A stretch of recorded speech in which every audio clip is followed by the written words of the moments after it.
Assalamualaikum warahmatullahi wabarakatuh. Salam guru penggerak. Kembali lagi dengan saya di Aksi Nyata Pengimbasan Budaya Positif. Perkenalkan, nama saya Herlina Febriani. Saya adalah calon guru penggerak Angkatan 5 Kota Tangerang dengan fasilitator Bapak Bustan Permata dan pengajar praktik Ibu Eko Budi Kuswandari.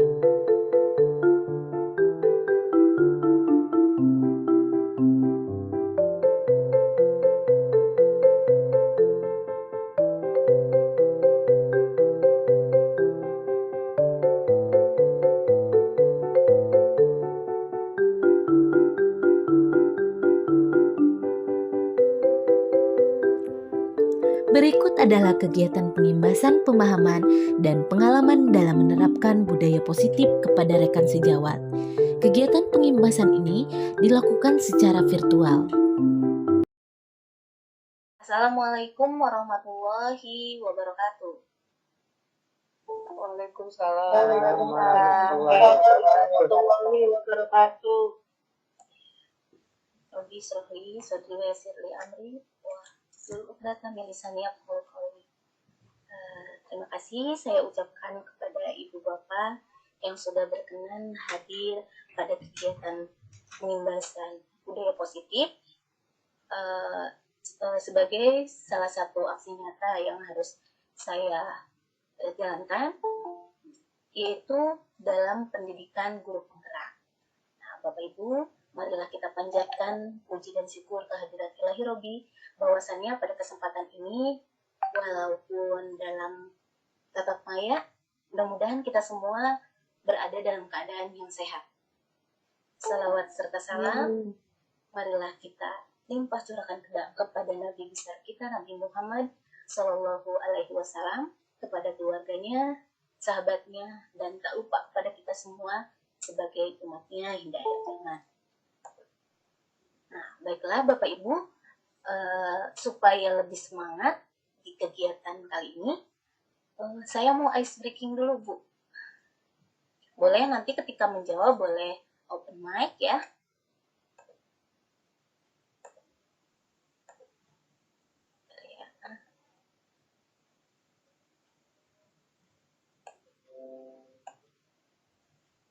Apakah sudah terlihat di Sudah terlihat. sudah. Ibu Bapak, di sini ada beberapa ice breaking-nya.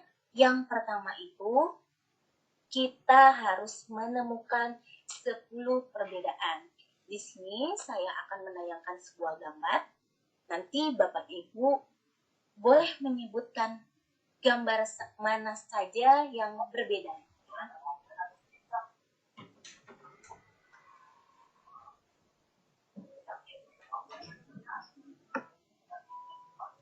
Nah, ini dia gambarnya. Boleh disebutkan gambar apa saja yang berbeda dari gambar yang kanan dan kiri. Topinya. Donat putih. Apalagi? Kopi susu. Terus Kopi sama bayaran. Sendok sama garpu. Iya, betul sekali. Sendok dengan garpu. Kemudian Apel merah, apel hijau. ya betul. Yang kanan apelnya merah. Kalau yang kiri apelnya berwarna hijau. Apalagi? Donat putih, donat ungu di Bali. Iya, betul sekali. Yang sebelah kanan ini donatnya toppingnya ungu ya. Kalau yang ini putih. Ya. Kue 3 stroberi sama 1. Iya, betul sekali. Yang ini kuenya 1. Kalau yang sebelah kiri kuenya 3. Kemudian apa lagi? Ini susunya. Yang dekat susu. Apa? Ya, Botol yang tadi dekat susu. ini susu burger yang dekat burger ya. Ya. Nah, kemudian apa lagi? Botol kecil yang dekat apa itu teh? Botol susu. Botol kecil ya. Sama ada. Oh iya, tadi botol ini. Ini botol ini berbeda dengan yang ini apa di sini? Tusuk gigi ya? Iya, Tusuk gigi. beda. Kemudian apa lagi? Yogurt satu sama yang belum susu. Tangan bajunya itu yang kiri. Tangan baju, Besar itu. sendok, Garpu ya. sendok sama garpu, sendok garpu, Nah, sendok garpu tadi udah yang ada dijawab. Tadi ada satu lagi. Piring, permen piringnya hijau, ada yang piring hitam, ada yang Ini tidak. ada lalatnya ya, yang ini tidak Ya. ada. Oh ya, oh lalat. Permen ya. permen, Berwarna piring kue, nah, ada dua. Kalau yang kiri piring kue, piringnya beda, ya, piring kue. piringnya beda. Yang ini berwarna putih, kalau ini biru, betul sekali. Ternyata Bapak Ibu guru sangat fokus dengan ada perbedaan yang ada pada gambar ini. Selanjutnya ada lagi ice breaking kali ini kita menjawab dari pertanyaan apakah ada yang janggal. Nanti saya akan tampilkan lagi sebuah gambar. Nanti Ibu Bapak boleh menyebutkan kejanggalan apa yang ada pada gambar tersebut. Nah, ini dia. Apakah ada yang janggal, Bapak Ibu?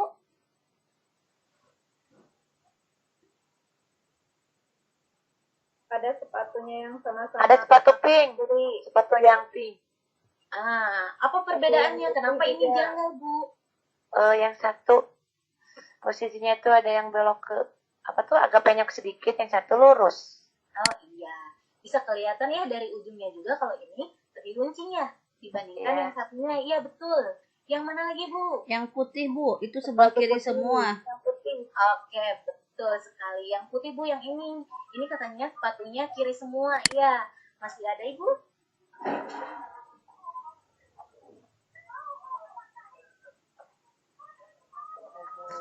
Masih Sepatu ada, yang Bu? kuning sepertinya ukurannya beda ya. Sepatu yang kuning sepertinya ukurannya beda. Iya, betul. Kiri lebih kecil daripada kanan. Ternyata Ibu Bapak sangat jeli ya untuk melihat kejanggalan yang ada dalam Belum ngantuk, Bu. Oh iya Bu. Nah sekarang kita lanjutkan ke materi ya Bu. Mudah-mudahan dengan ice breaking barusan ibu-ibunya lebih melek lagi ya. Yang sebelumnya mungkin udah ngantuk.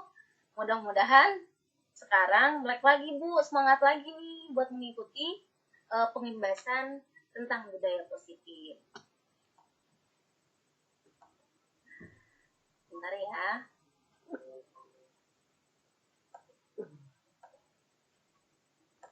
Bu Itiati ya.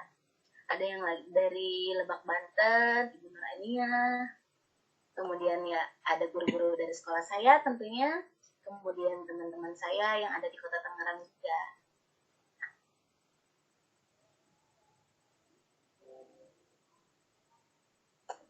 Baik, apakah sudah ada tampilan di layar HP atau laptop Ibu Bapak? Sudah, Ya. Bu. Sudah. Ya. Pengimbasan pemahaman yang akan saya paparkan kali ini yaitu berkaitan dengan budaya positif ya. Sebelumnya saya ingin memperkenalkan diri saya terlebih dahulu. Nama saya Herlina Febriani. Saya adalah calon guru penggerak angkatan 5 Kota Tangerang.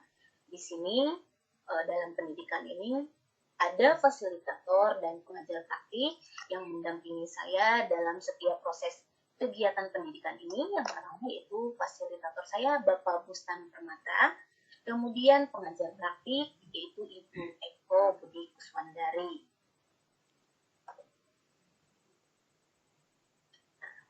Sebelumnya ada pertanyaan pemantik di sini Bapak Ibu. Di sini saya minta kepada Bapak Ibu nanti untuk menjawab apakah Bapak Ibu setuju atau tidak setuju dengan pernyataan atau pertanyaan yang akan saya ucapkan. Nanti untuk jawabannya boleh diketik di kolom chat ya Bapak Ibu. Untuk yang pertama, hukuman dapat mendisiplinkan anak. Setuju apa tidak setuju?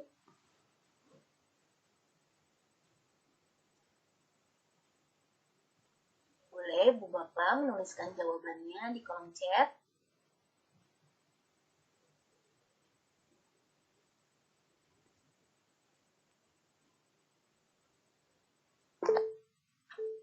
Ya, ada yang menjawab tidak setuju.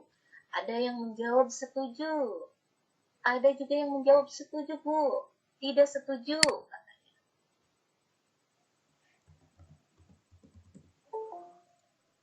Ada yang lagi yang menjawab setuju, setuju.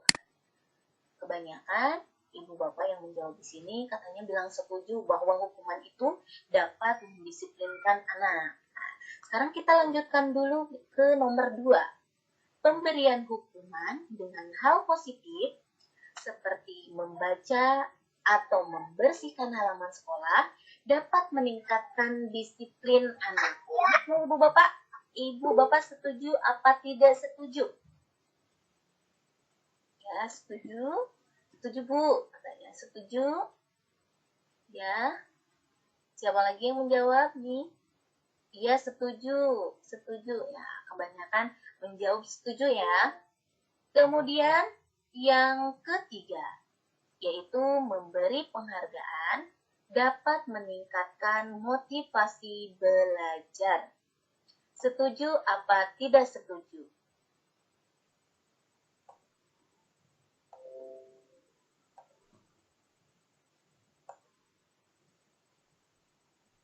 Ya, ada yang menjawab setuju. Setuju. Ya, setuju.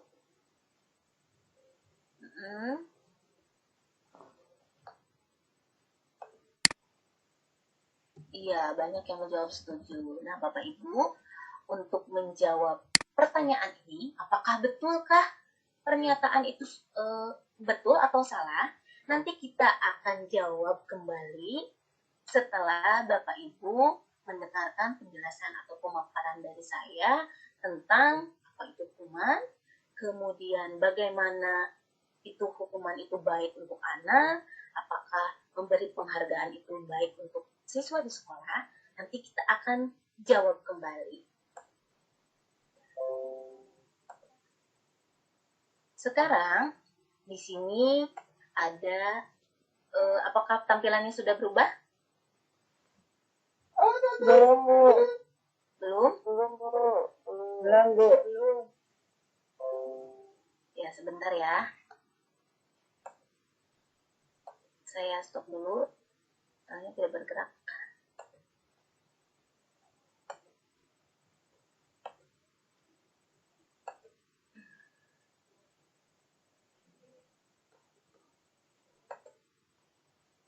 Mohon maaf ya.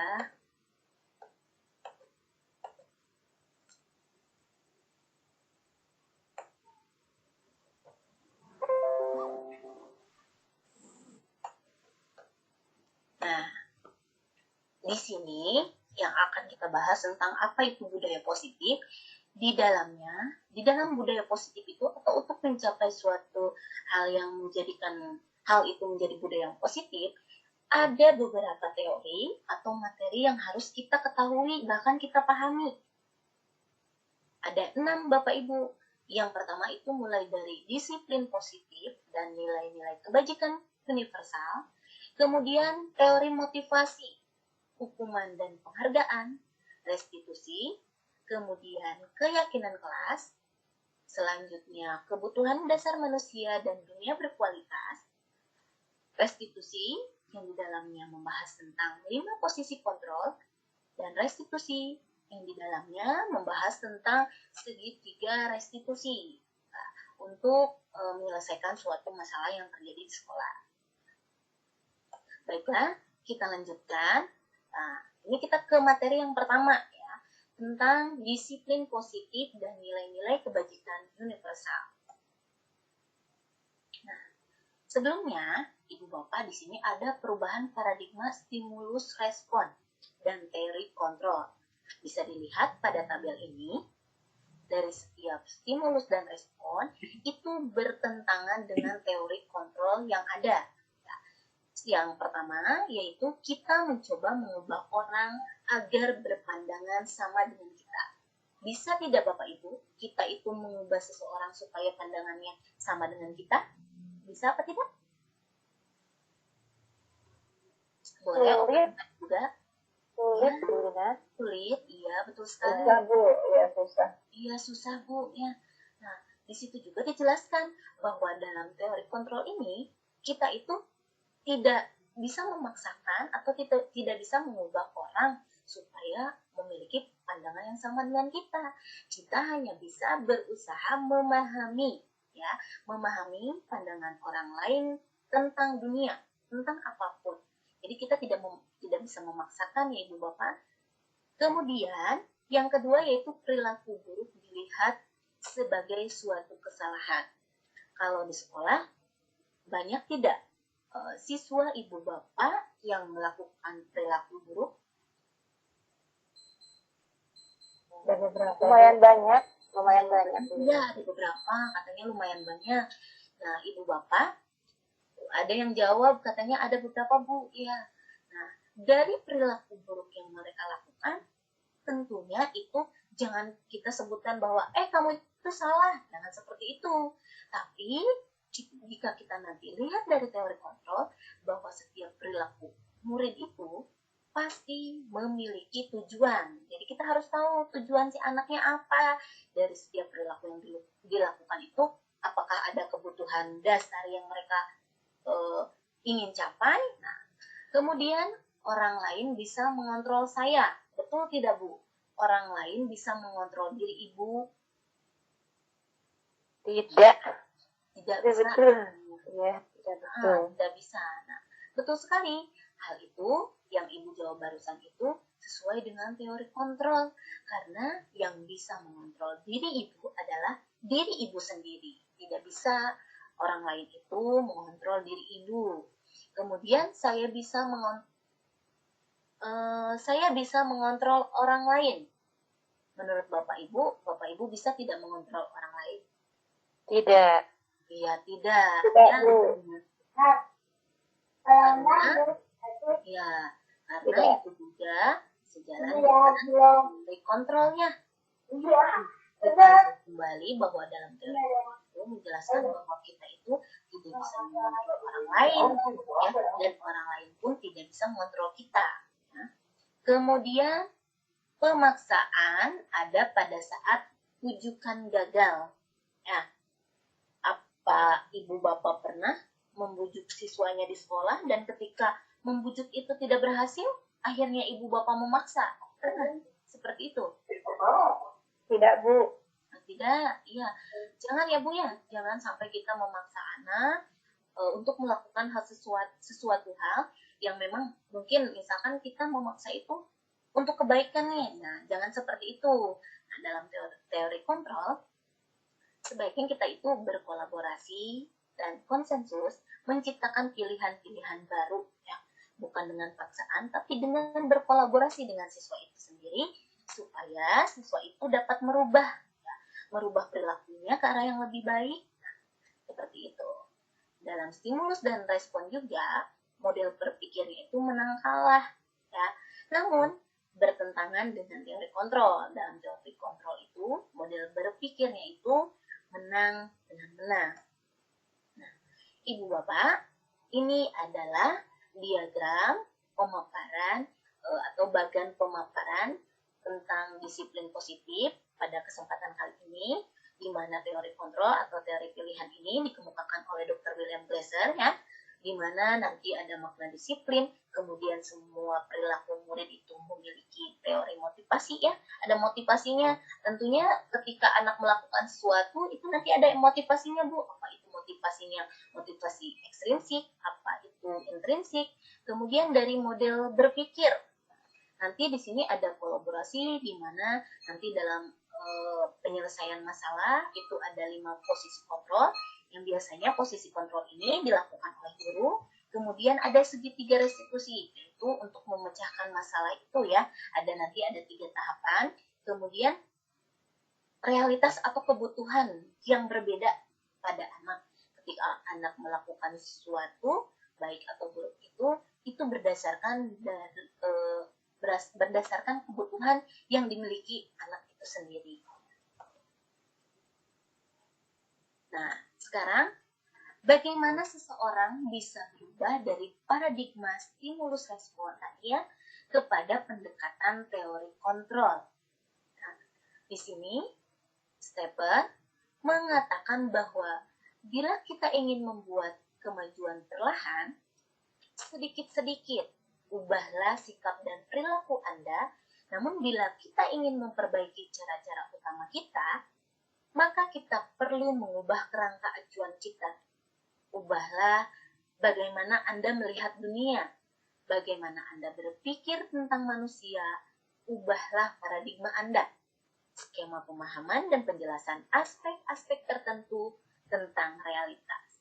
Mudah-mudahan nanti setelah pemaparan tentang budaya positif ini, Ibu Bapak mulai berubah dalam menghadapi berbagai tantangan yang nanti Ibu Bapak hadapi di sekolah ya atau di kelas, dan berpikir bahwa setiap hal yang dilakukan murid itu pasti memiliki tujuan tertentu.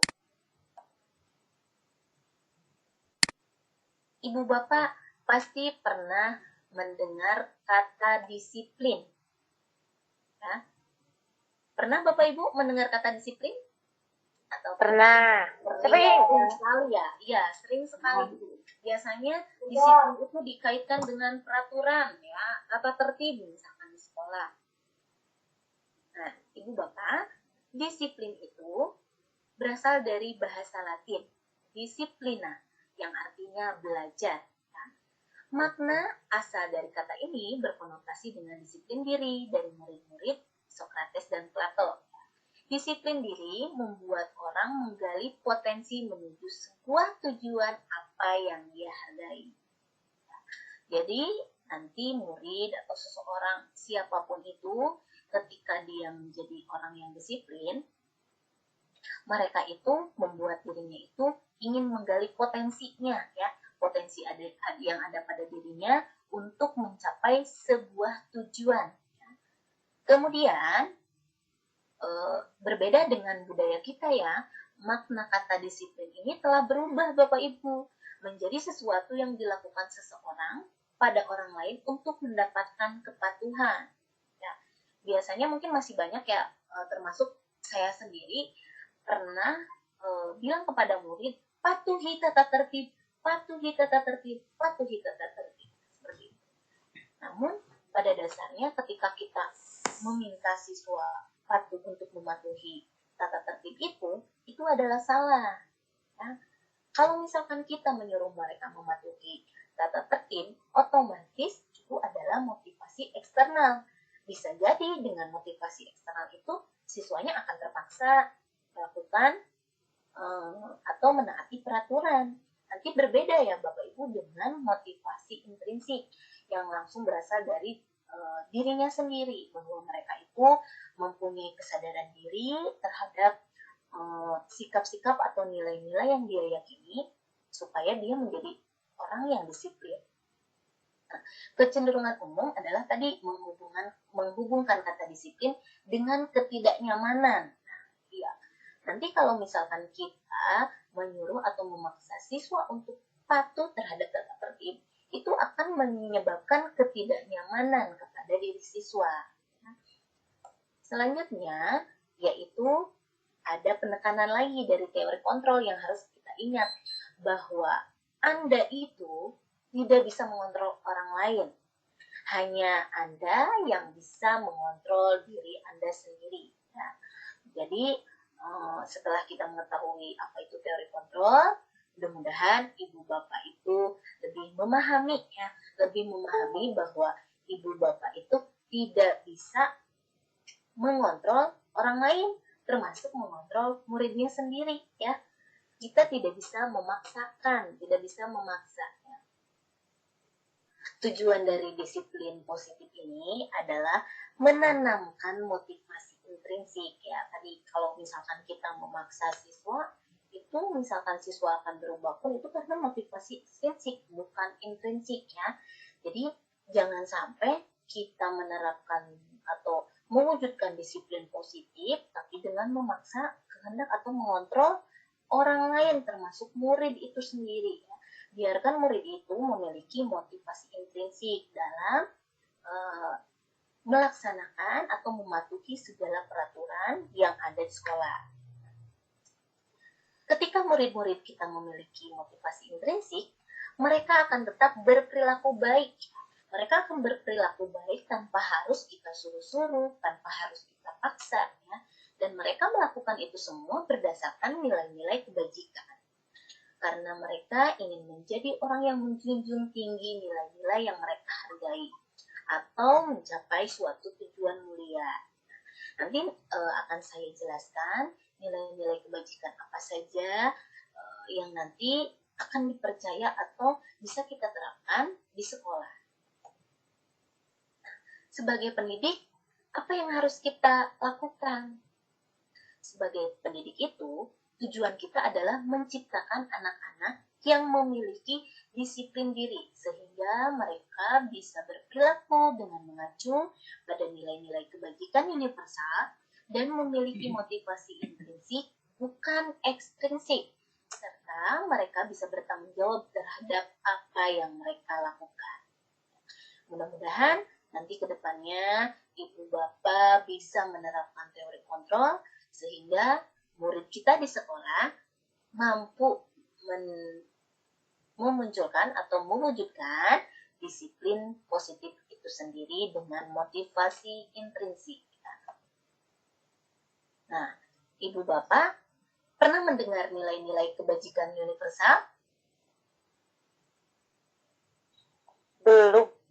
Oh, Belum, belum. Lina. Belum. Nah, di sini nanti kita akan bahas apa saja nilai-nilai kebajikan universal. Bapak Ibu, untuk nilai-nilai kebajikan universal ini banyak sekali, ya. Nah, nilai-nilai kebajikan adalah sifat-sifat positif manusia yang merupakan tujuan mulia yang ingin dicapai setiap individu. Nilai-nilai tersebut bersifat universal dan lintas bahasa, suku, bangsa, agama, maupun latar belakang. Jadi, nilai-nilai universal atau nilai-nilai kebajikan universal ini tak hanya kita terapkan di sekolah, tapi di seluruh dunia juga ada, ya. Kemudian di sini, Dr. William Glasser itu menjelaskan dan mengingatkan kembali kepada kita bahwa setiap perilaku atau perbuatan itu memiliki suatu tujuan, ya. Dan Diana Gosen menjelaskan bahwa dengan mengaitkan nilai-nilai kebajikan yang diyakini seseorang, maka motivasi intrinsiknya akan terbangun, ya, sehingga mereka tergerak, ya, atau menggerakkan motivasi mereka untuk dapat mencapai tujuan mulia yang diinginkan. Nah, Ibu Bapak, di sini nilai-nilai kebajikan yang ingin dicapai oleh setiap anak di Indonesia yang kita kenal dengan profil belajar Pancasila. Mungkin kalau yang sekolahnya sudah menerapkan kurikulum Merdeka, ini kita sudah sering dengar, ya. Profil pelajar Pancasila. Apa saja Bapak Ibu profil pelajar Pancasila itu? Dimensinya, Bu Lina, bukan? Ya, betul. Apa saja? Gotong royong. Bergotong royong, ya. Mandiri. Iya, mandiri. Kreatif. Kreatif. Nalar kritis. Bernalar kritis. Iya, betul. Nasionalis. Ada Itu 6, Bu. yang Sebutkan satunya tadi kreatif, udah ya. Kreatif. Bergotong royong, mandiri. Nah, Kritis. ada yang jawab berkebinekaan global. Betul. Satu lagi yang berkaitan dengan Tuhan, apa? Religius. Bertakwa, Nah, ada yang bertakwa jawab kepada Tuhan, beriman dan bertakwa kepada Tuhan Yang Maha Esa. Betul sekali. Ini dia profil belajar Pancasila, ya, yang tadi kita sebutkan. Ada 6, ya, mulai dari beriman bertakwa kepada Tuhan Yang Maha Esa dan berakhlak mulia, kemudian mandiri, bernalar kritis, berkebinekaan global, bergotong royong, dan kreatif. Di sini kita tentunya di sekolah sebagai guru berusaha mewujudkan atau menerapkan supaya siswa itu memiliki profil belajar Pancasila yang 6 ini. Selain melalui proses pembelajaran, pasti diterapkan melalui pembiasaan-pembiasaan lain di sekolah. Nah, dari keenam profil pelajar Pancasila ini tentunya banyak sekali elemennya. Ini dia elemennya. Untuk dimensi beriman dan bertakwa kepada Tuhan yang Maha Esa dan berakhlak mulia itu ada 5 elemen. Mulai dari akhlak beragama, akhlak pribadi, akhlak kepada manusia, akhlak pada alam, dan akhlak bernegara. Kemudian untuk mandirinya sendiri, elemennya pemahaman diri dan situasi dan regulasi diri, dan bernalar kritisnya, yaitu elemennya ada 3. Mulai dari memperoleh dan memproses informasi dan gagasan, kemudian menganalisa dan mengevaluasi penalaran, kemudian merefleksi dan mengevaluasi pemikirannya sendiri. Dan untuk yang kreatifnya sendiri ada 3, di situ bisa dilihat bahwa dalam dimensi kreatif, elemennya menghasilkan gagasan yang orisinal, kemudian menghasilkan karya dan tindakan yang orisinal, serta memiliki keluasan berpikir dan mencari alternatif solusi permasalahan.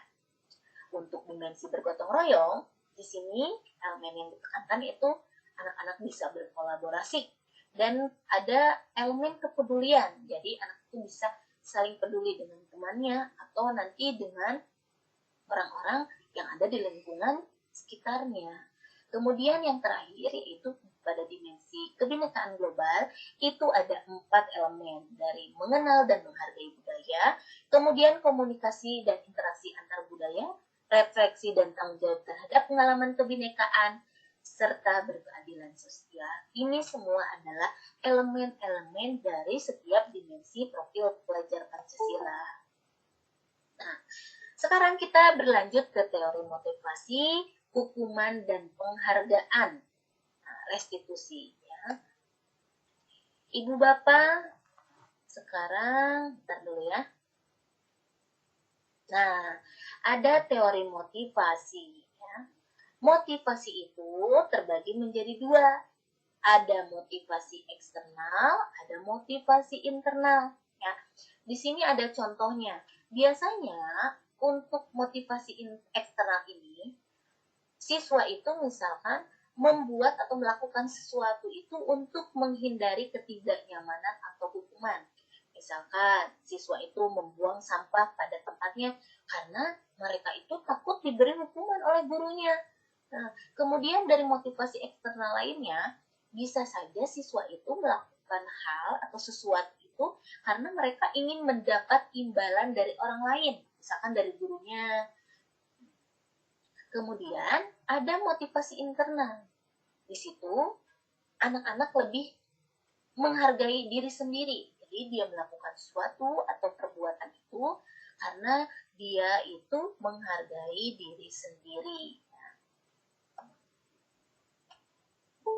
Nah, menurut filosofi pendidikan Ki Hajar Dewantara, mungkin kita sudah sering membaca ya, bahkan di PMM juga ini dijelaskan tentang filosofi pendidikan menurut Ki Hajar Dewantara, bahwa pendidikan itu menuntun segala kodrat yang ada pada anak-anak. Kodrat di sini yaitu karena di kelasnya itu anak itu beragam, maka dilihat dari kodrat alam, ya, maupun kodrat zaman, ya, agar mereka dapat mencapai keselamatan dan kebahagiaan yang setinggi-tingginya, baik sebagai manusia maupun sebagai anggota masyarakat.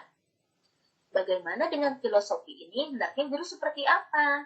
Nah, hendaknya guru itu menghadirkan pembelajaran yang bermakna, di mana dalam pembelajaran itu, guru itu memberi kesempatan seluas-luasnya kepada murid untuk mengembangkan minat, bakat, dan potensinya sebagai individu yang unik. Kenapa dibilang unik? Karena tadi di kelas itu banyak sekali atau kodrat alam anak itu sangat beragam ya Ibu Bapak, sehingga pembelajaran menjadi menyenangkan serta murid menjadi selamat dan bahagia. Di kurikulum Merdeka, ya, sebelum melakukan pembelajaran guru itu harus melaksanakan asesmen diagnostik, ya, di mana asesmen diagnostik itu untuk catatan guru ya, supaya guru itu bisa mengemas pembelajaran, di mana nanti dalam pembelajaran itu dapat memberi kesempatan kepada siswa ya, seluas-luasnya untuk mengembangkan minatnya. Karena minat, bakat, dan potensi anak itu pastinya sangat beragam. Bahkan kan kalau dalam satu kelas itu bisa sampai 40 ya. Nah, dari ke-40 itu pasti berbeda minat, bakat, dan potensinya. Anak itu pasti sangat berbeda. Nah, kemudian Ibu Bapak, apa yang dimaksud hukuman?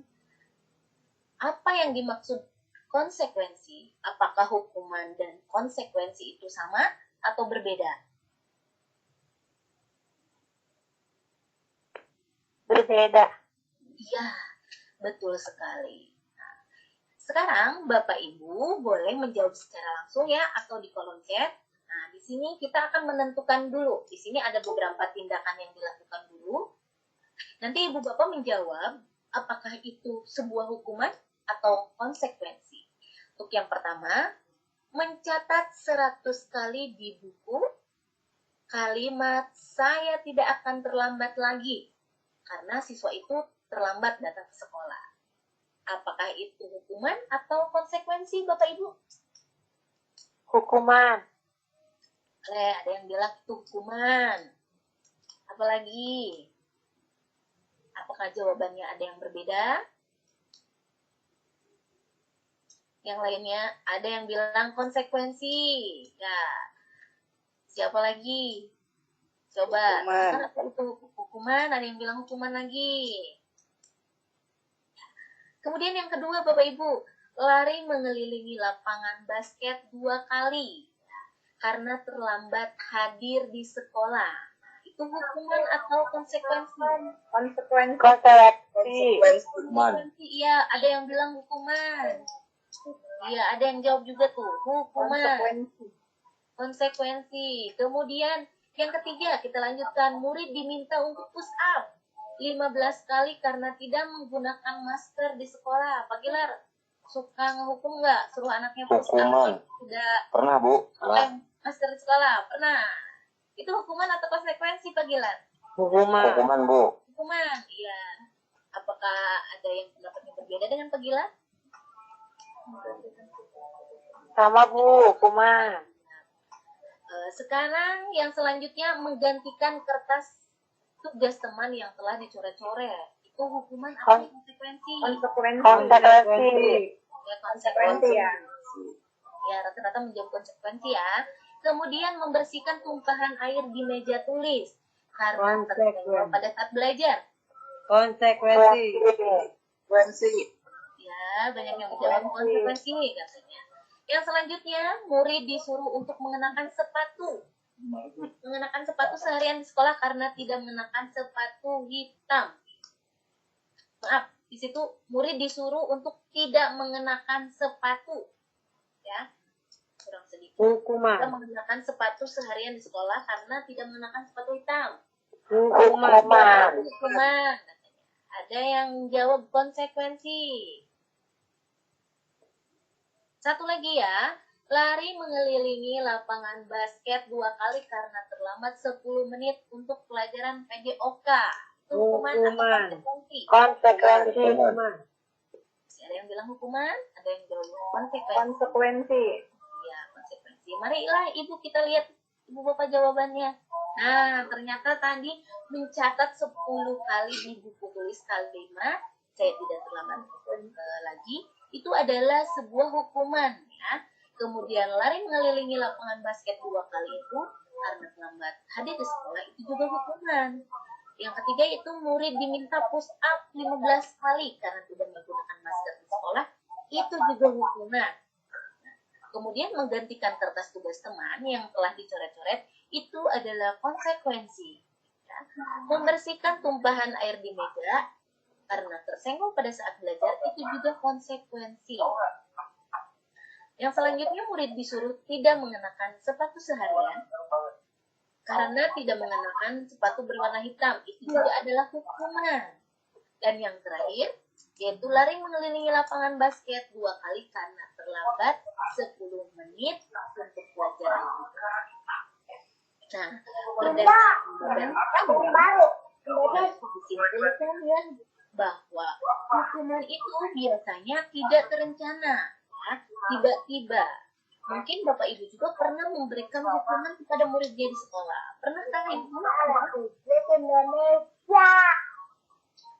Pernahkah Ibu Pernah. memberikan hukuman? Pernah. Nah, iya pernah. Saya juga sebagai guru selama ini pernah memberikan hukuman kepada siswa. Namun kita kembali lagi, jangan sampai hukuman itu menjadi anak itu jerak ya, tidak boleh. Lebih baik memberikan hukuman melalui kegiatan-kegiatan yang positif.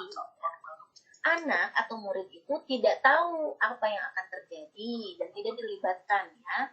Hukuman itu bersifat satu arah. Jadi hanya guru yang memberikan hukuman itu dan murid itu menerima. Ya, murid itu menerima suatu hukuman itu tanpa adanya suatu kesepakatan ya, baik sebelum atau sesudahnya.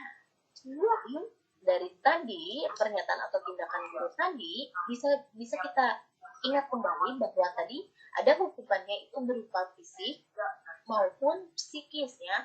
Tadi kalau fisik misalkan guru anak atau muridnya itu keliling lapangan misalkan 15 menit. Kalau untuk psikisnya sendiri itu lebih ke perkataan misalkan ibu bapak ketika anak melakukan langsung ngomongin jelek-jelek, apakah anak itu akan tersakiti? Iya tentu ya. Anak itu kalau misalkan kita ngomongin jelek-jelek, itu mereka itu akan merasa disakiti. Ya, sudah ada. Maaf tadi mungkin terkendala banyak yang join juga, jadi langsung ketutup. Nah, ibu bapak kita lanjutkan ya. Tadi berdasarkan dari tabel yang tadi sudah kita jawab semuanya, bisa kita simpulkan lagi bahwa konsekuensi itu biasanya sudah terencana dan disepakati oleh murid dan guru ya.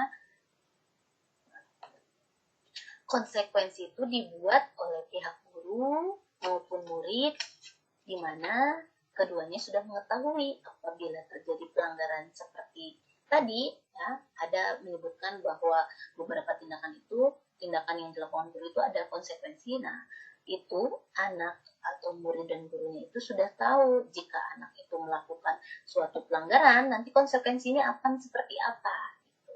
Pada konsekuensi, murid tetap dibuat tidak nyaman, memang ya, karena ya kalau misalkan konsekuensi itu merupakan bagian dari hukuman juga ya, tapi sebelum dan sesudahnya itu ada kesepakatan dulu ya, di mana konsekuensi ini merasa tidak nyamannya dalam jangka waktu pendek berbeda dengan hukuman. Konsekuensi biasanya diberikan berdasarkan suatu data yang umum dapat diukur. Misalnya setelah 3 kali tidak mengerjakan tugas nih, sampai batas waktu yang diberikan, atau murid tidak melakukan kegiatan di luar kegiatan pembelajaran, misalkan mengobrol, maka murid tersebut akan kehilangan waktu bermain dan harus menyelesaikan tugas karena ketertinggalannya. Kemudian yang selanjutnya, sikap guru di sini senantiasa memonitor murid. Berikutnya, ini ada tabel di mana pada tabel tersebut adalah perbedaan antara hukuman dan konsekuensi. Hukuman itu biasanya sesuatu yang menyakitkan. Kalau konsekuensi, suatu itu pasti harus terjadi karena tadi sesuai kesepakatan dari murid dan guru. Kemudian membuat anak sakit fisik maupun hati dalam jangka waktu yang lama, berbeda dengan konsekuensi. Ya, jangka waktunya lebih pendek ya. Kemudian anak membenci kedisiplinan. Nanti ketika anak tidak disiplin kemudian dihukum, nanti bisa saja anak itu membenci kedisiplinan. Berbeda dengan konsekuensi. Anak itu akan lebih menghargai disiplin. Kemudian hukuman itu bersifat paksaan dan konsekuensi itu ada di dalamnya itu stimulus dan tanggapan ya. Kemudian mendorong anak menyakiti diri sendiri kalau untuk hukuman. Kalau konsekuensi itu lebih mendorong siswa itu agar mudah menyesuaikan diri ya. Kemudian yaitu konsep diri yang buruk untuk hukuman, kalau untuk konsekuensi merupakan konsep diri yang baik. Berdasarkan hukuman itu, anak itu akan belajar menyembunyikan kesalahan. Bisa saja ketika anak berbuat salah karena dia takut dihukum, jadi anak itu menyembunyikan kesalahannya. Kemudian untuk konsekuensi sendiri, anak itu akan belajar untuk mematuhi peraturan. Satu lagi, kalau siswa itu mendapatkan hukuman, siswa itu akan marah atau bisa saja merasa bersalah. Apalagi kalau misalkan ibu bapak guru memberikan hukuman itu di depan teman-temannya, ya, dia akan merasa dipermalukan, ya, dan merasa tidak dihargai. Hanya ada juga konsekuensi di mana ketika konsekuensi itu dilakukan, memang anak itu akan kehilangan hak, ya, memang dibuat tidak nyaman, diasingkan untuk sementara, ya, kalau misalkan oleh orang lain, tapi hanya bersifat sementara, berbeda dengan hukuman. Tadi anak pasti akan marah, ya. Mungkin ketika misalkan ibu bapak memberikan hukuman secara psikis, ya, dengan kata-kata yang jelek, mungkin dia akan down, ya. Bisa saja anak itu akan marah, akan tidak suka kepada kita. Misalkan itu akan terjadi dalam waktu yang panjang tentunya, atau dalam waktu yang lama. Nah, Bapak Ibu, sekarang kita beranjak ke materi atau ke teori restitusi. Ya. Apa itu restitusi?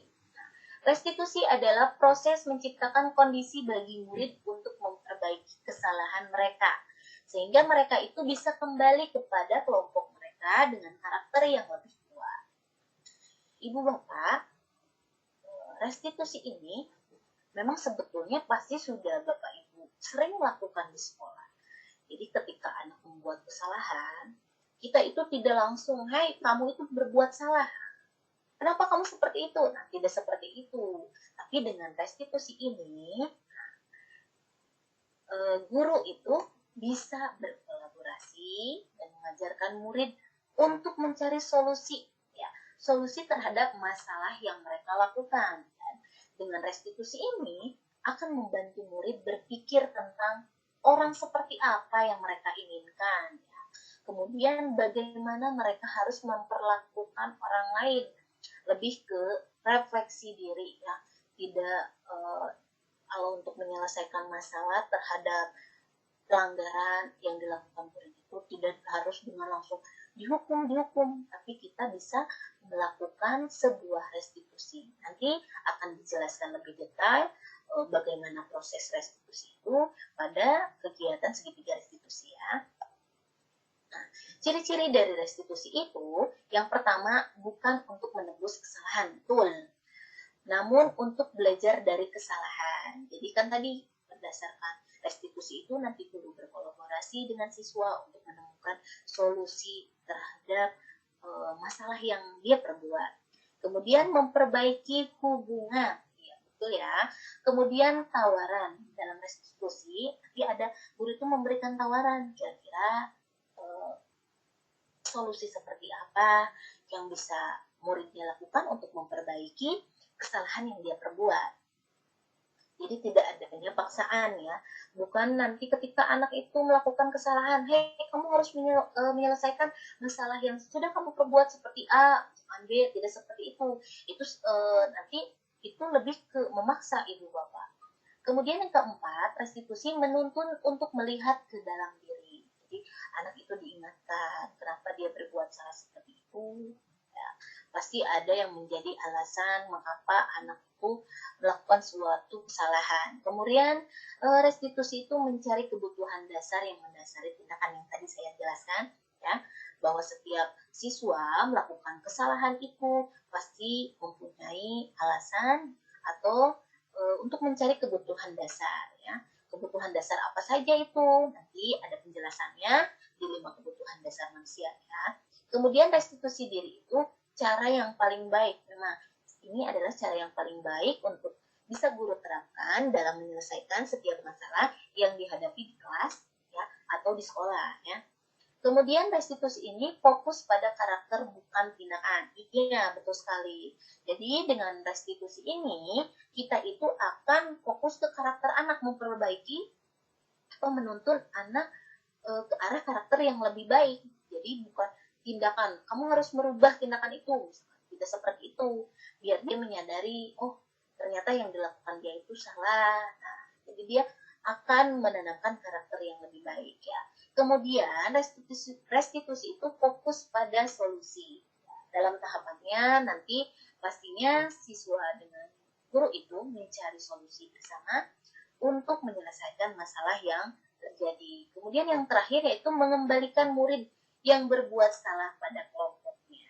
Setelah tahapan restitusi dilakukan, nanti anak itu akan percaya diri kembali. Akan percaya diri kembali, kemudian mungkin akan meningkatkan karakter yang dimilikinya menjadi lebih baik dan dia tidak akan mengulangi kesalahan yang telah dia perbuat. Selanjutnya, bolehkah kita memberikan penghargaan kepada murid? Selama ini Bapak Ibu guru di sekolah pernah tidak atau sering tidak memberikan penghargaan kepada murid? Kadang-kadang suka. Seperti apa itu penghargaan? Seperti apa Bu? Seperti memberikan selamat atau kayak kita bikin bintang-bintang penghargaan. Oh ini udah dapat hari ini, kamu udah mendapatkan nilai yang bagus, udah bersikap bagus, nah dikasih bintang kayak gitu Bu Lina. Iya bisa, itu salah satu penghargaan ya. Atau ada juga biasa ibu bapak pernah nggak memberikan reward sebuah hadiah misalkan pada murid misalkan yang ulangannya paling duluan selesai dan dapat nilai 100. Pernah tidak? Pernah Bu Lina. Pernah. Dan memang saya juga pernah melakukan hal tersebut. Nah, namun setelah mempelajari teori budaya positif ini, ibu bapak dijelaskan oleh Alfikon, nah, baik penghargaan maupun hukuman adalah cara-cara mengontrol perilaku seseorang yang menghancurkan potensi untuk pembelajaran yang sesungguhnya. Kemudian Kun juga menjelaskan bahwa secara ideal tindakan belajar itu sendiri adalah penghargaan sesungguhnya. Tindakan memberikan penghargaan yang nilainya sama dengan memberikan penghargaan itu nilainya sama dengan menghukum seseorang. Menurut Bapak Ibu boleh tidak ya kita memberikan penghargaan kepada siswa? Boleh tidak Bapak Ibu? Boleh. Boleh Bu Lina. Tapi kita harus ingat kembali kalau dalam pemberian penghargaan tidak boleh kita sampai menyakiti siswa yang lainnya. Misalkan memberikan hadiah. Boleh hadiah itu kita berikan di belakang saja. Jangan sampai misalkan anak yang lebih cepat menjawab pertanyaan, kita beri hadiah terus kelihatan di depan teman-temannya. Apakah anak yang lain itu akan menerima? Bisa saja kan, beberapa anak di antaranya dia mungkin merasa sakit hati, kecewa dengan kita karena dia tidak mendapatkan hadiah. Jadi kita harus hati-hati juga dalam pemberian penghargaan kepada siswa. Bisa saja ya ketika kita memberikan penghargaan, cukup dengan misalkan tepuk hebat. Nah, kasih tepuk hebat pada siswanya. Tidak usah dengan hal-hal yang misalkan nanti menimbulkan kecemburuan sosial, seperti itu ya. Nah, kemudian keyakinan kelas. Bapak Ibu sudah pernah mendengar apa itu keyakinan kelas? Belum Bu. Belum. Ya. Gimana Bu Mama? Kesepakatan kelas sama atau? Iya betul. Kesepakatan kelas itu bagian dari keyakinan kelas.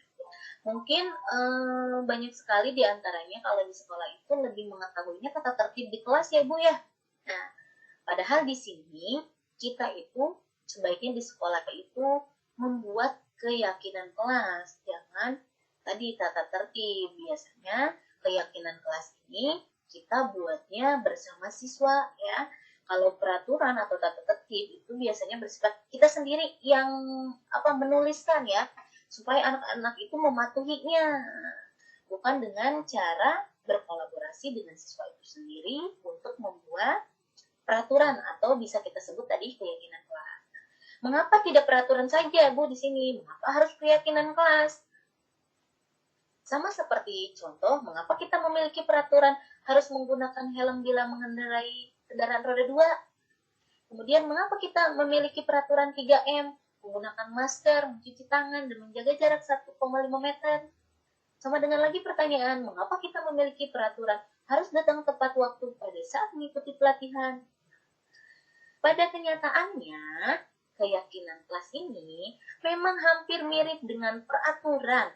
Namun, bedanya dalam penyusunannya itu berbeda. Ketika peraturan atau aturan di kelas itu kita yang buat atau sekolah yang buat. Nah, keyakinan kelas ini dibuat dengan murid kita sendiri. Jadi, kita berkolaborasi, anak-anak membuat keyakinan kelas, dan dengan membuat keyakinan kelas itu, karena dari pendapat dia, misalkan kita sudah tetapkan, mungkin anak juga akan menyadari bahwa, oh kemarin saya sudah menuliskan keyakinan kelas tidak boleh datang terlambat. Maka anak itu akan sadar dan memiliki motivasi intrinsik supaya dia itu tidak datang terlambat. Jadi mereka ingat tentang keyakinan-keyakinan yang mereka buat sendiri. Untuk mendukung motivasi intrinsik, kembali ke nilai-nilai atau keyakinan yang lebih menggerakkan seseorang dibandingkan mengikuti serangkaian peraturan. Nah, itu tadi yang telah saya jelaskan. Jadi mereka itu lebih berpikir lebih baik saya melaksanakan keyakinan yang telah saya buat gitu, dan dibandingkan dengan peraturan yang sudah dituliskan. Mungkin kalau misalkan dengan keyakinan kelas itu mereka lebih senang. Oh kemarin saya sudah membuat keyakinan itu.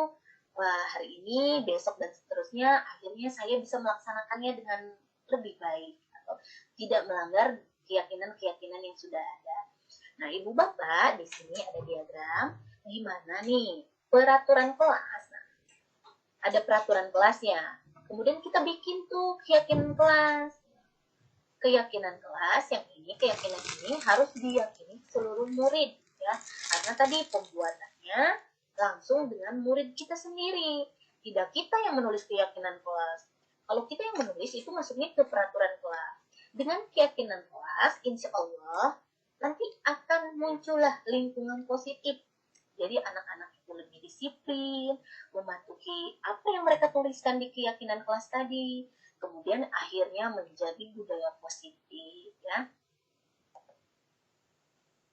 Ibu Bapak, sekarang boleh dilihat di layar. Nah, ini ada 2 gambar. Menurut Ibu Bapak, yang mana yang merupakan keyakinan kelas? Apakah yang sebelah kiri, yang hijau ini ya, apa yang kanan?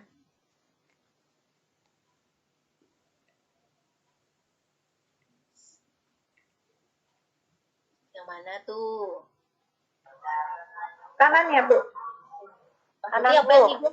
Kanan. Putih.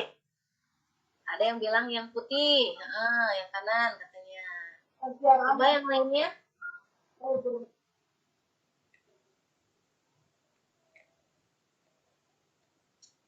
Nah, Ibu Bapak, ada perbedaannya ya.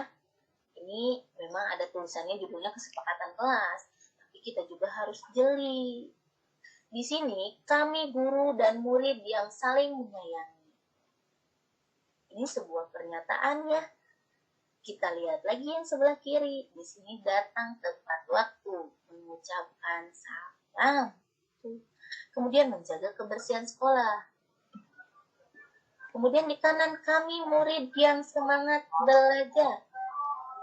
Ini sebuah pernyataan bahwa mereka Ini hijau ya. Yang hijau Ibu. Hijau ya. Kalau ini bisa dilihat juga ya dari kata-katanya. Ini lebih ke yang putih itu lebih pernyataan Oke. menyebutkan mereka itu semangat belajar loh gitu. Kami itu peduli loh dengan teman-teman, bukan suatu keyakinan gitu ya. Kalau yang hijau sebelah kiri itu kata-katanya datang tepat waktu, mengucapkan salam. Itu adalah salah satu keyakinan. Nah, dengan keyakinan ini mudah-mudahan ya keyakinan yang sudah dibuat siswa itu bisa mereka laksanakan dengan baik. Mungkin ada beberapa ya di sini guru-guru yang sudah membuat kesepakatan kelas di kelasnya. Bagaimana Bu Isti? Bu Isti sepertinya sudah melaksanakan kesepakatan kelas ya, membuat kesepakatan kelas di kelasnya. Bagaimana Bu Isti Ya, Bu. membuat kesepakatan kelas itu? Ya, saya minta anak-anak untuk menuliskan nilai-nilai yang memang bisa dijadikan kesepakatan atau keyakinan kelas. Nah, nanti saya minta mereka untuk menjalankan. Juga mengawasi, sama-sama mengawasi. Jadi bukan saya mengawasi. Dari mereka sendiri.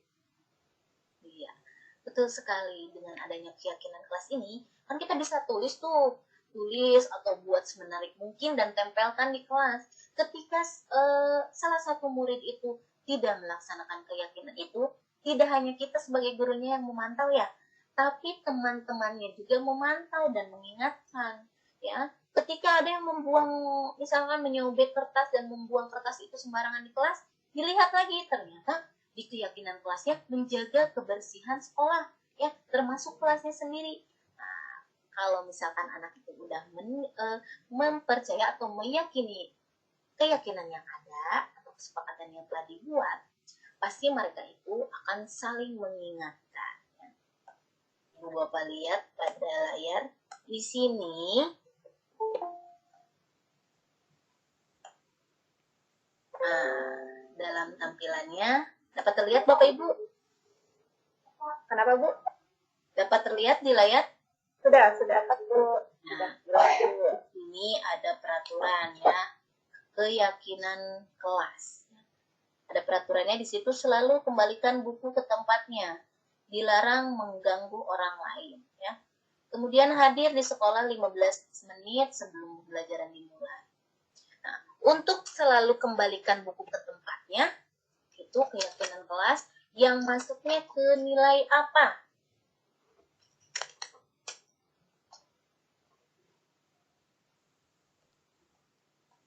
Ke nilai apa, Bu? Kalau misalkan anak itu selalu mengembalikan buku ke tempatnya, itu berarti anak itu menerapkan keyakinan kelas yang dimana nilainya itu nilai apa, Bu? Kejujuran. Kejujuran bisa. Apalagi? Tertib. Tertib, bisa ketertiban. Terus apa lagi? Ketika dia meminjam buku, terus dia mengembalikan lagi buku ke tempatnya. Disiplin bisa. Kedisiplinan. Ya, kedisiplinan. Ya, bertanggung jawab. Kemudian dilarang mengganggu orang lain. Itu masuknya ke nilai apa? Tertib. Ketertiban, iya. Kemudian hadir di sekolah 15 menit sebelum pembelajaran dimulai. Itu nilai apa, Bu? Disiplin. Disiplin, iya. Kemudian dilarang melakukan kekerasan. Tertib. Ketertiban, Kedisiplinan. kedisiplinan bisa. Kemudian dilarang menggunakan narkoba. Nilai apa tuh? Kemudian bergantian atau menunggu giliran. Biasanya ketika menilai ya, guru itu Mengantri. dia mengantri. Biasanya guru Tertib. ya ketertiban bisa. Kemudian menggunakan masker. Disiplin. Disiplin. Terus apa lagi? Tertib. Lagi. Kemudian jangan berlari di kelas atau koridor. Tertiban. Ketertiban ya. Bisa kita lihat ya. Ibu Bapak tadi selalu kembalikan buku ke tempatnya itu adalah termasuk ke dalam nilai tanggung jawab ya di keyakinan kelas ini. Kemudian dilarang mengganggu orang lain itu menghormati orang lain ya. Kemudian hadir di sekolah 15 menit sebelum pembelajaran dimulai. Itu masuk ke nilai berkomitmen atau menghargai orang lain. Siapa yang dihargai di sini? Guru ya? Dan gurunya juga. Iya. Kalau kita datang tepat waktu berarti kita kan menghargai murid ya. Murid juga ketika datang tepat waktu itu berarti menghargai kita juga sebagai guru ya. Kemudian dilarang melakukan kekerasan, itu maksudnya nilai keselamatan ya, atau menghormati orang lain. Kemudian dilarang menggunakan narkoba, itu lebih ke nilai kesehatan. Kemudian bergantian atau menunggu giliran, itu keyakinan kelas yang termasuk ke nilai menghormati orang lain atau bersabar ya. Kemudian menggunakan masker, itu termasuk ke nilai kesehatan atau keselamatan. Dan yang terakhir yaitu jangan berlari di kelas atau koridor, itu maksudnya keselamatan atau demi keamanan ya. Ibu Bapak, sekarang ciri-ciri keyakinan kelas nih. Keyakinan kelas itu bersifat lebih abstrak daripada peraturan. Jadi lebih rinci dan konkret ya. Kemudian keyakinan kelas itu berupa pernyataan-pernyataan universal.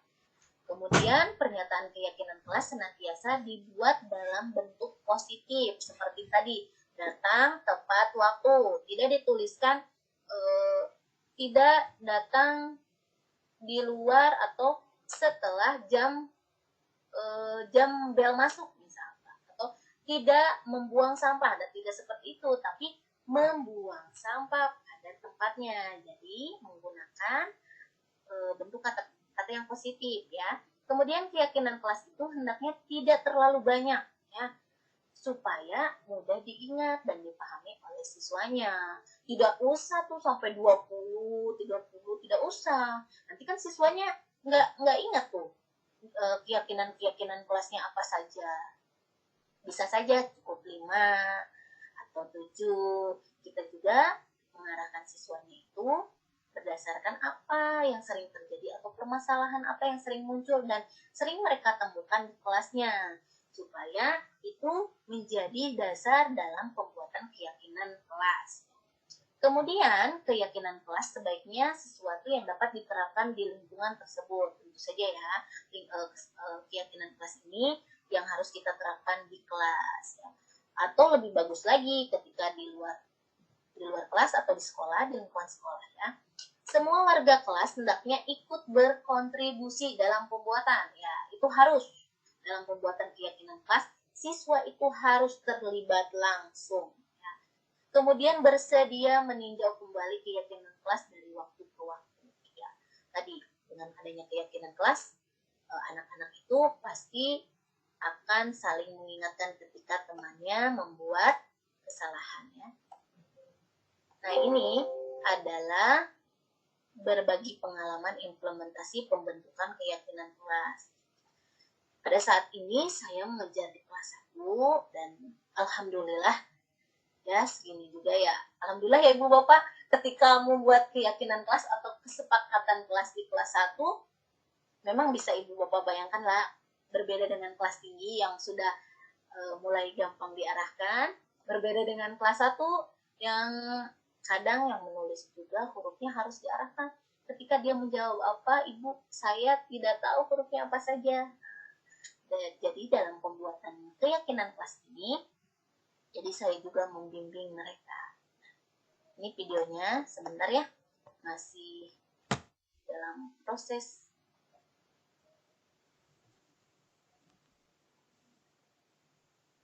Sudah terputar belum ya Bapak Ibu? Belum, Bu. Ya, Sudah. Hampir mau. bentar ya. Nah,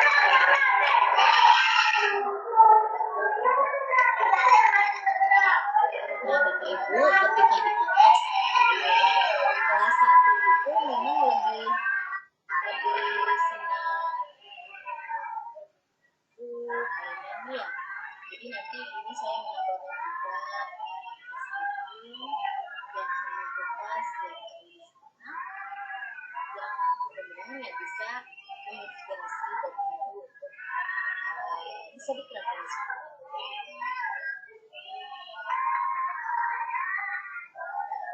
bacakan saja ya.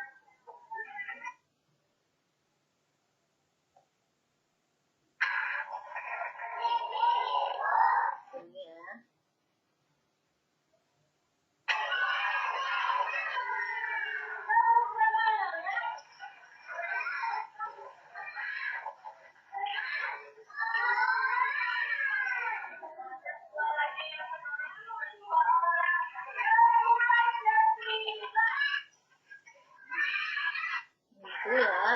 kelas 1 ini memang harus banyak restricting di awal supaya mereka itu lebih semangat.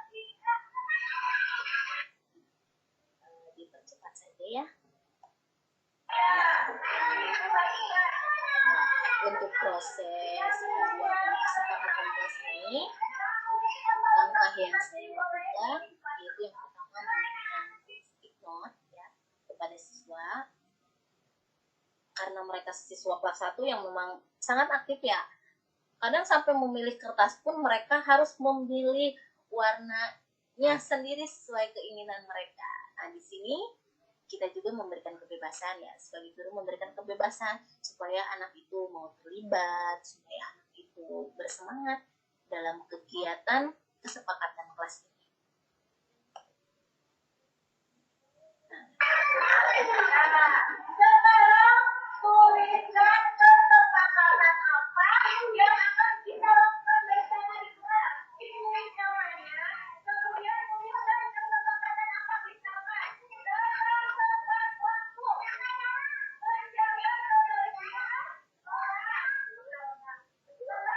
Bisa dilihat ya, kadang meskipun saya buat video ya, wah anak-anak luar biasa sekali, sangat semangat, sangat antusias ya, kadang sampai dadah-dadah ke kamera Bapak Ibu.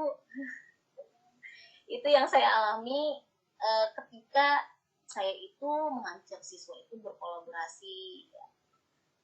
Berkolaborasinya itu tidak hanya misalkan dalam hal diskusi ya, kita juga bisa seperti ini nih, kita membuat keyakinan kelas. Dan mungkin untuk kelas tinggi ini lebih mudah untuk dilakukan ya Ibu Bapak, berbeda dengan kelas 1 tadi saya bilang ada yang belum bisa menulis, mengenal huruf-huruf.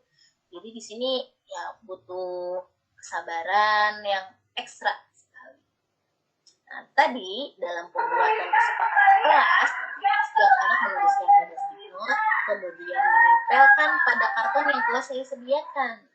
Kemudian dari tulisan-tulisan itu saya rangkum kembali dan saya tuliskan pada papan tulis.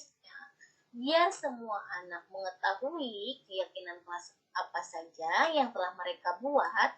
Jadi mereka itu bersama-sama membacakan kembali keyakinan kelas tersebut.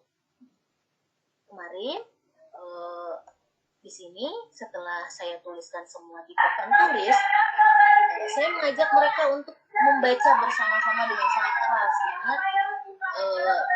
supaya mereka ingat tentang keyakinan yang telah mereka buat. Bahkan dalam proses membaca pun tidak cukup satu kali, biasanya itu bahkan minimal 3 kali membaca. Kemudian tak lupa keyakinan kelas yang sudah dibuat itu tetap ditempelkan di hall ya, supaya anak itu bisa membaca setiap hari. Kemudian dalam pelaksanaannya pun tidak hanya kita yang memantau, tapi juga teman-teman yang lain juga memantau ya, dan terus saling mengingatkan akan keyakinan kelas yang mereka buat. Bapak Ibu, nah sekarang kita berlanjut ke kebutuhan dasar manusia dan dunia berkualitas. Apa saja itu kebutuhan dasar manusia? Biasanya yang kita ketahui kebutuhan dasar kita apa sih Bu? Apa sih Bapak kebutuhan dasar kita?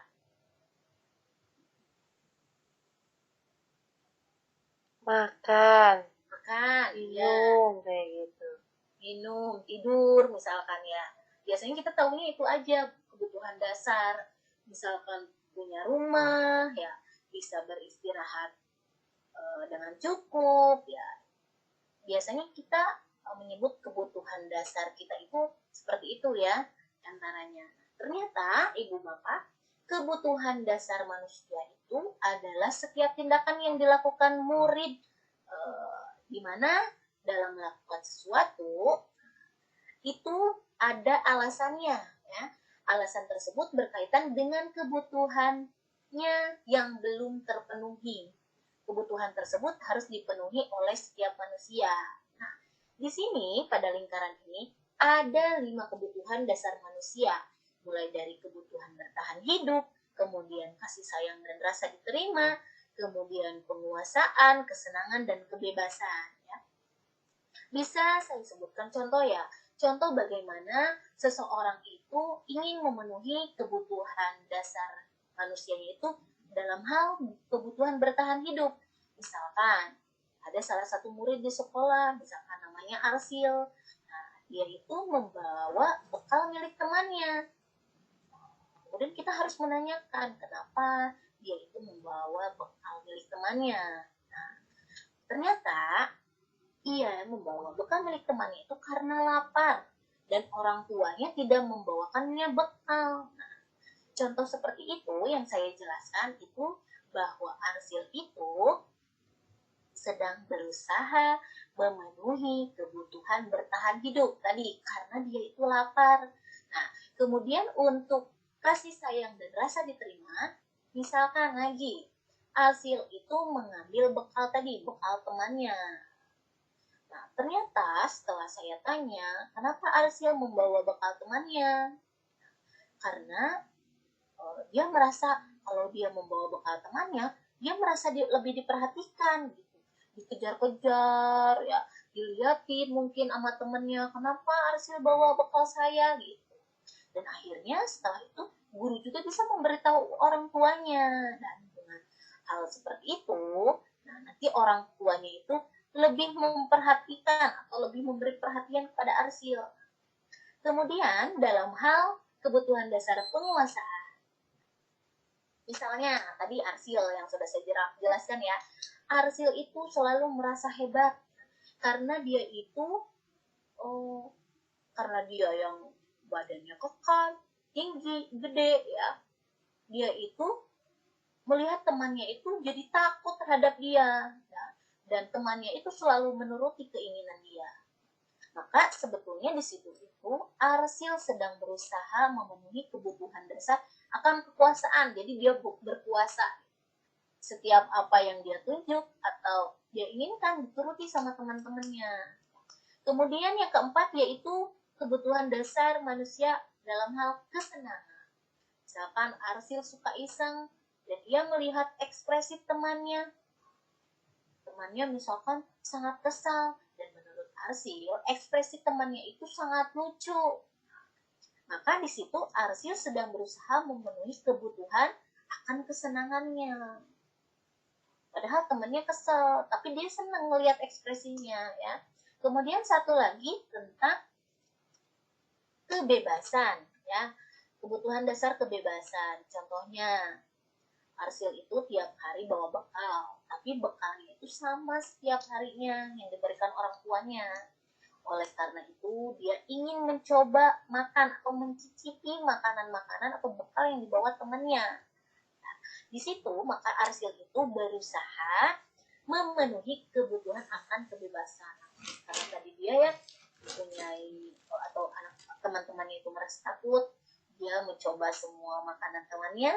Jadi selain memenuhi kebutuhan penguasaan tadi, dia juga memenuhi kebutuhan akan kebebasan.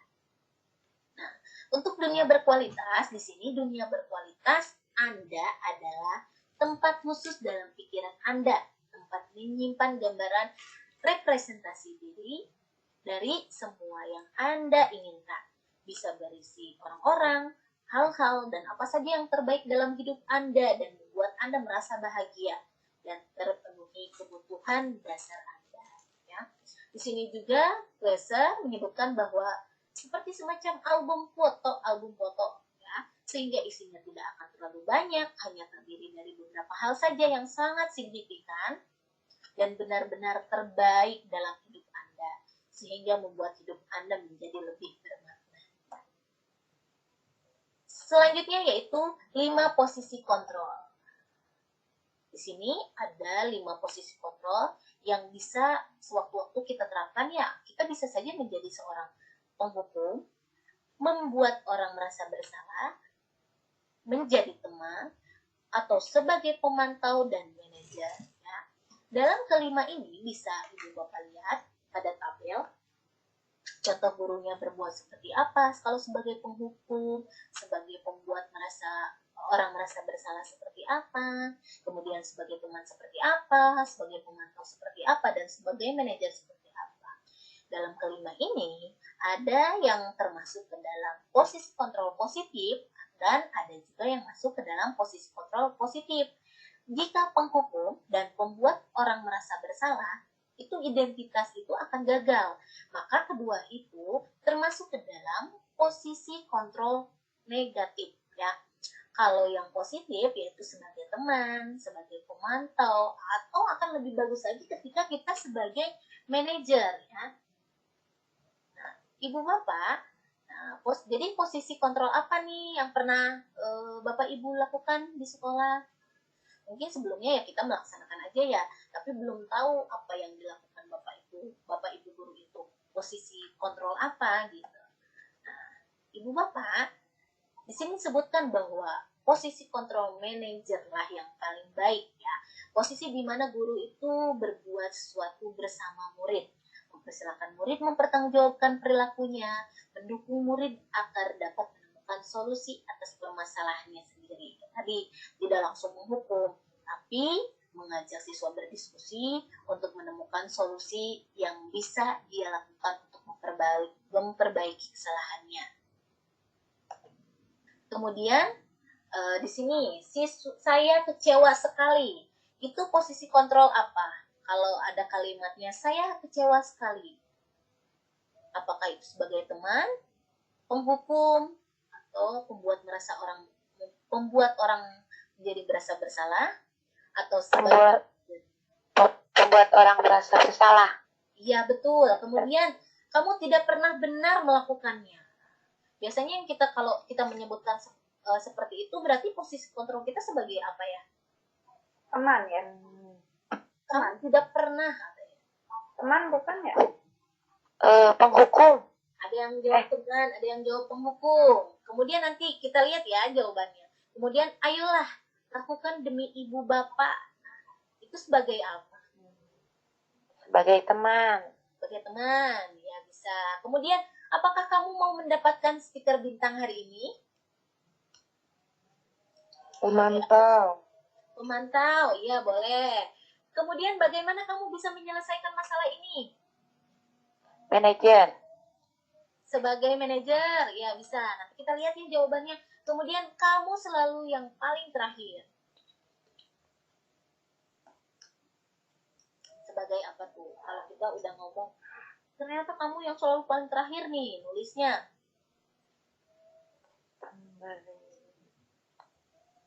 Baik, kita lihat ya. Memberi hukuman. Nah, Bapak Ibu ternyata tadi kalau kalimatnya atau pernyataannya saya kecewa sekali dengan kamu. Ya, itu adalah posisi kontrol sebagai pembuat orang merasa bersalah. Kemudian kamu tidak pernah benar melakukannya. Itu posisi kontrol sebagai penghukum. Kemudian ayo lakukan demi ibu bapak. Itu posisi kontrol sebagai teman. Yang keempat yaitu apa kamu mau mendapatkan stiker bintang hari ini? Ya, tadi ada yang menjawab sebagai pemantau. Iya, betul. Kemudian bagaimana kamu bisa menyelesaikan masalah ini? Itu adalah posisi kontrol sebagai manajer. Dan yang terakhir yaitu kamu selalu yang paling terakhir. Itu termasuk posisi kontrol sebagai penghukum. Nah, ini materi yang terakhir nih Bapak Ibu tentang segitiga restitusi. Apa saja itu? Nah, sebelumnya ya dijelaskan bahwa restitusi itu sebuah pendekatan untuk menciptakan budaya disiplin positif. Ya. Kebiasaan kita selama ini, ya, bila ada orang yang berlaku salah, ya, kita biasanya langsung memaafkan, ya, atau memberi hukuman, ya. Kita cenderung untuk berfokus pada kesalahan daripada mencari cara bagaimana orang itu berbuat salah dan untuk memperbaiki dirinya.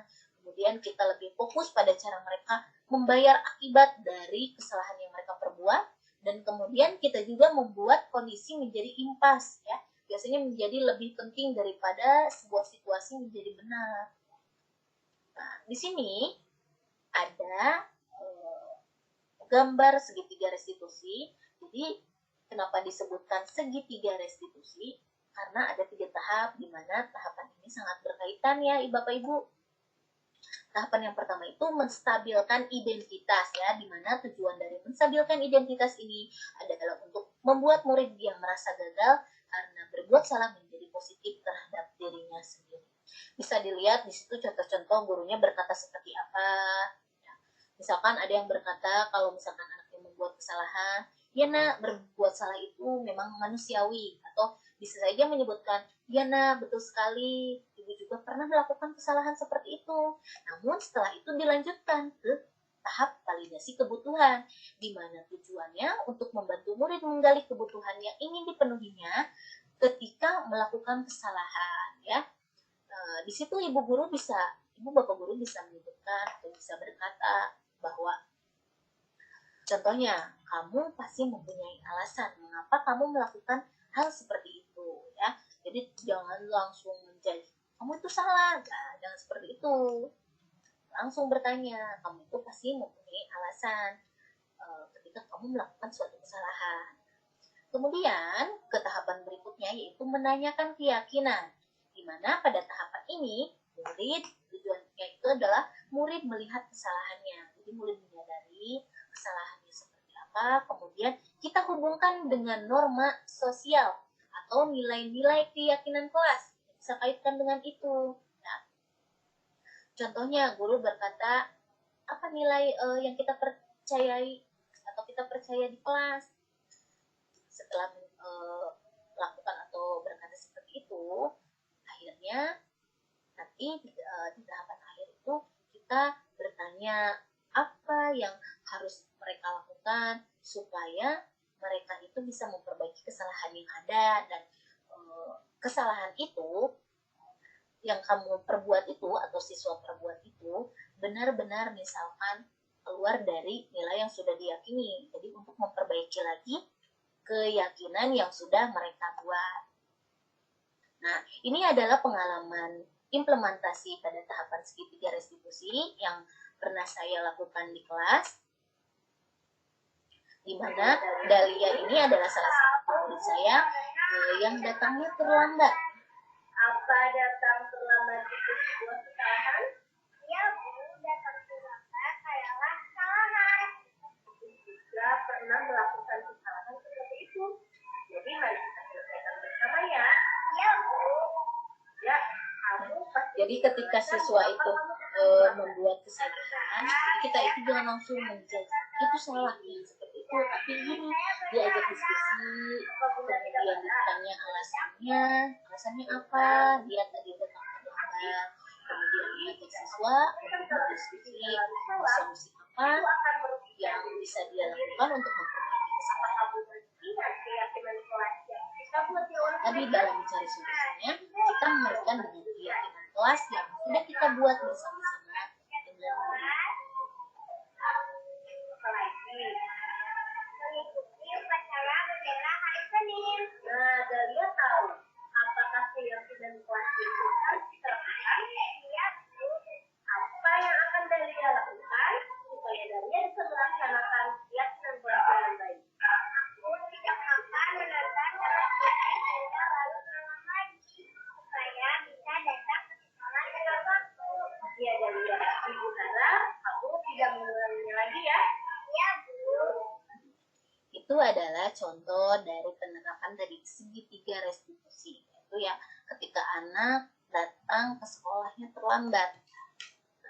Bapak Ibu Guru, nah sekian pemaparan dari saya terkait budaya positif. Nah, di sini saya juga ingin merefleksi ya, refleksi untuk diri saya atau untuk Bapak Ibu Guru sendiri juga, dan linknya ini akan saya kirim ya di kolom chat. Bentar. Nanti Bapak Ibu Guru boleh saja mengisinya atau mau sekarang atau boleh nanti di sini ada beberapa pertanyaan yang harus Bapak Ibu Guru jawab terkait dengan penjelasan materi hari ini. Nah, bentar.